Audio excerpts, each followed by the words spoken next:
عليكم ان شاء الله قاعد تكونوا غاية. اليوم جيتكم بآلة سوب ممكن تحضروها مع هذا البورك البنين اللي الجزائريين قاعد اتفقوا على الحشو تاعه. فوالا، غير خبوها رمضان وجربوها. تبعوا معايا المقادير، تبعوا معايا. نبداو بلا سوب. لا سوب واش غادي نحتاج؟ غادي ندير ملعقه تاع الزبده والزيت. بالنسبه للخضر شوفوا ديت غير كركاس تاع الدجاج سي بون. غادي ندير حبه كابويه، زوج حبات زروديه، وحبه كبيره نتاع البصله، وحبه متوسطه من البطاطا. فوالا، درت بارد في بارد. وغادي ندير فص يعني صغير من الثوم، درت ملعقه صغيره كركم، شويه فلفل اسود وشويه نتاع راس الحانوت. وغادي ندير فقط الجombo مع شويه نتاع الملح. هذه غير قرصه. فوالا، هنا درت لها تاني القزبر ومرقت بشويه نتاع الماء بعد ما قليت. الا تقلوا، انا بغيت تقليه باسكو تمد لكم قوش باب. فوالا، نبلع عليها واحد ربع ساعه 20 دقيقه على حسب يعني التقطاع تاع الخضره. هنا بعد ما طابت لي قلعت هذاك اللحم وقلعت تاني القزبر وطحنتهم. هنا بالنسبه للبوراك جبت حبه كبيره نتاع البصله، درت لها غير شويه ملح وخليتها تتكاراميليزا بيان. من بعد جيت نحضر لاصوص بيشاميل. عندي ملعقه كبيره نتاع فارينه، ملعقه كبيره نتاع الزبده، وعندي كاس تاع الحليب. يعني في الكاس تاع الحليب ديروا ملعقه فارينه وملعقه تاع الزبده. نديروهم على النار حتى تتحمص لي مليح هذيك الفارينه، ونزيد شويه نتاع الحليب ندوب فيها هذوك الفارينه حتى ندوب مليح الحبيبات. من بعد عاده نكمل الكاس وندير فيه يعني شويه فلفل اسود، شويه تاع الملح، وندير فيه هذوك 4 حبات تاع الفرماج دبروا ريسانكم. تبغوا ديروا 4 5 6، تبغوا ديروا غير زوج، دبروا ريسانكم.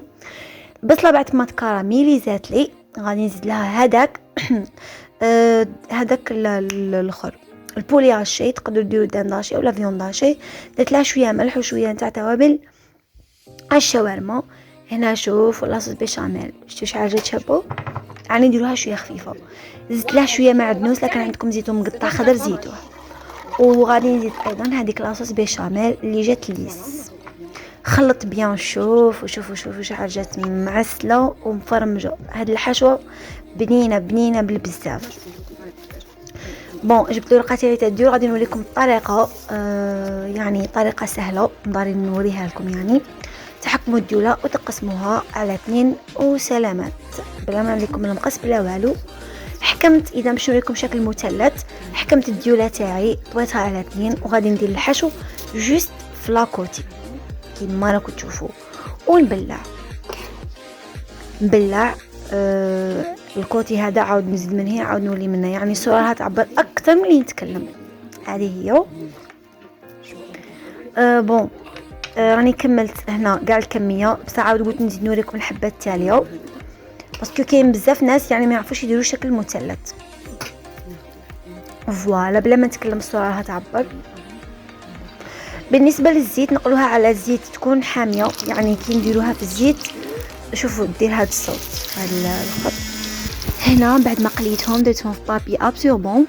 ها هي لاصوب تاعي راها واجده. دونك جات عاقده بلا ما نعقدها، لا بلا مايزينا لا بلا فارين. زينتها بهذه الطريقه. شوفوا شحال جات عاقده. وهنا راهم مقلقين باش يتعشاو، انا راني نصور ونشهي فيهم. مع البوراك تاعنا اللي جا احمر. شوفوا لافاكس تاعه شحال جات كريميه بامتياز. شوفوا، نتمنى انكم تجربوا هذه الوصفات وتحتفظوا خاصه بوصفه البوراك لشهر رمضان ان شاء الله. نقول لكم مرحبا بكم في لاشين تاعي. تشرفوني بجامو ابوني. مع السلامه.